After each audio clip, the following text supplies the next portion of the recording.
wasn't much at the Dollar Tree, so I had to get wild and crazy with my candy wrappers. Got a cosmetic bag and some of this fun fur. Before I start sewing, let me show you what I bought this week at a thrift store. This doll was $6.50. She's got pretty blue eyes, and yes, she does need a wig. Okay, on to the project. The first thing I did was deconstruct this cosmetic bag, and I can use this zipper in another project, but I went ahead and reinforced the bottom.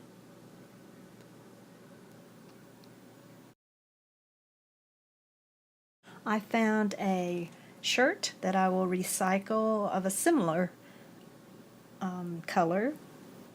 I drew my pattern on the inside of the cosmetic case and then put right sides together so that I could line my little vest. I sewed the neckline down the back, and I sewed both armholes. And don't forget to clip your curves so that you won't have tension in the outfit.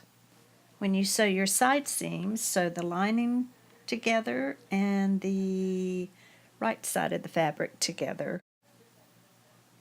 You won't be able to iron this fabric because it is plastic, so you will need to use your fingers to press.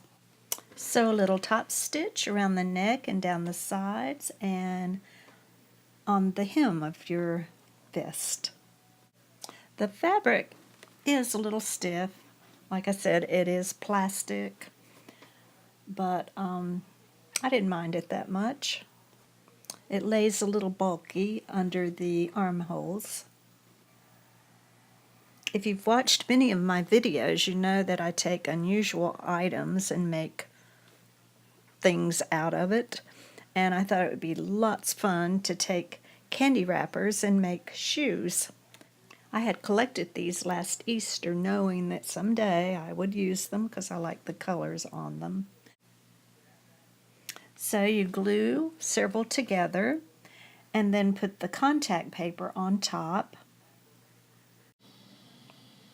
You will have to line these with fabric, put right sides together. Then you sew that inner part of the shoe. Turn to the right side and top stitch the top and the bottom. I have a shoe pattern and a video that explains this in more detail. I used hot glue to connect the back of the shoe, and you'll see that I didn't get it quite tight enough, so I had to unglue it and make it tighter and then re-glue it. When I use fabric, I hand sew the back of it, and sometimes I don't get it tight enough, and I just redo it and make it fit the doll. I taught myself how to crochet and knit, but I don't do it very well, so I found this little item at a thrift shop, and it works pretty good if you use the really fuzzy yarn.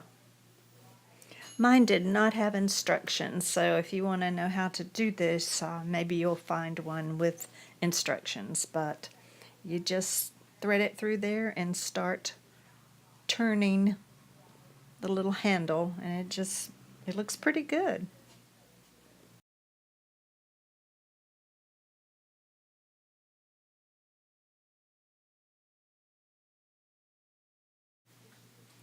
And here it is on the doll.